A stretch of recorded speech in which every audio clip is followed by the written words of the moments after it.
In Born a Crime: Stories from a South African Childhood, comedian and television personality Trevor Noah gives a heartfelt and funny recounting of his experiences growing up in South Africa as an oppressed person. Stories of Noah's life are interspersed with insights into South Africa's culture, systems, and history. Noah was born in 1984 to a single mother, Patricia, during the time of racial segregation known as Apartheid. Patricia was a strong, driven woman who paid little heed to the racist laws that oppressed her. Noah's father, Robert, agreed to give Patricia a child during a time when sexual relationships between black and white South Africans were illegal. Robert, a Swiss immigrant, never supported segregation and did what he could to undermine apartheid. Because it was dangerous for Patricia and Robert to be seen with their mixed-race child, Noah recalls sometimes being momentarily abandoned by his parents in public settings. Dutch colonizers came to South Africa in the 1600s and used slave labor to run their farms on stolen land. The white South Africans called Afrikaners are descended from these colonizers. Black South Africans, from tribes including the Zulu, Xhosa, and Sotho tribes, were subjugated under apartheid law until the mid-1990s. A third racial group emerged from the intermingling of the black and white South Africans, mixed race or colored. Both during apartheid and after its dissolution, mixed-race South Africans were the most marginalized and disenfranchised people. Noah often felt defined by what he wasn't. Not light enough to be labeled as white and not dark enough to be fully accepted into black culture.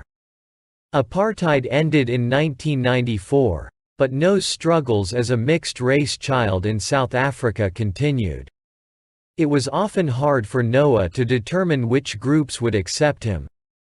Patricia had always encouraged her son to read and think independently. She valued education and made sure that her son spoke multiple languages. Of the 11 official languages in South Africa, Noah could speak Zulu, Tsonga, English, and Afrikaans. This skill allowed him to move among different racial and cultural groups at school. Though Noah felt out of place in many social settings, his ability to talk and empathize with many different types of people served him well throughout his life. Even at a young age, Noah understood that the bullying he experienced from his mixed-race peers was likely a result of the self-hatred all mixed-race South Africans had been taught. Noah was a mischievous child, but Patricia believed in tempering her punishments with assurances to her son that she held him accountable because she loved him. Patricia knew that the world would not always be kind and generous to Noah, and she wanted to prepare him well. During his high school years, Noah acquired a small bootleg CD business from a friend. Noah soon found that he could make more money working with his friend Sizwe, who was from the poorer, crowded Johannesburg township called Alexandra, known to most residents as Alex. After graduation, Noah moved to Alex to expand his profits, with Sizwe's help. Sizwe recognized that Noah had talent as a live DJ, and the pair formed a performance group. Noah and his group sold bootleg and mixed CDs, dealt in stolen goods, performed at parties and concerts, and did their best to avoid confrontations with local law enforcement. Noah was already familiar with the South African police. Patricia received no help from the local police when she tried to file charges against her abusive husband.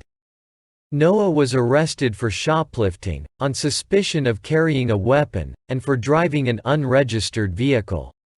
One arrest kept Noah in jail for several days, and Patricia had to pay for his lawyer.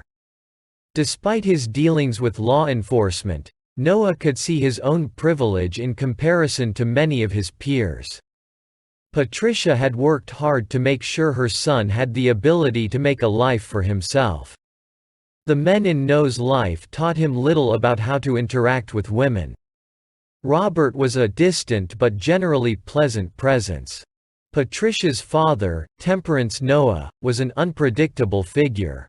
Later, Noah would learn that his grandfather had bipolar disorder and would often beat his wife, Frances. Patricia experienced abuse in her marriage as well. Noah's stepfather, Abel, became acquainted with Patricia and her young son during their many visits to the automotive shop where Abel worked on their run-down car.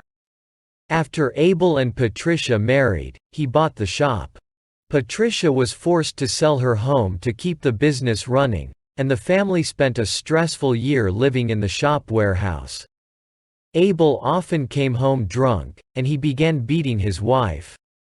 Once Abel had sons of his own, Noah's half-brothers Andrew and Isaac. Abel's hostility toward Patricia's oldest son grew. When Patricia learned that her violent husband had bought a gun, she helped Noah move out on his own. One day, Noah received a phone call from Andrew with news that Abel, now estranged from his family, had come to Patricia's new house and shot her in the head as she was shielding Andrew and Isaac. Miraculously, Patricia survived. Noah was able to cover her medical bills, and Patricia thanked God for protecting her and giving her a son who could afford to help her. The end.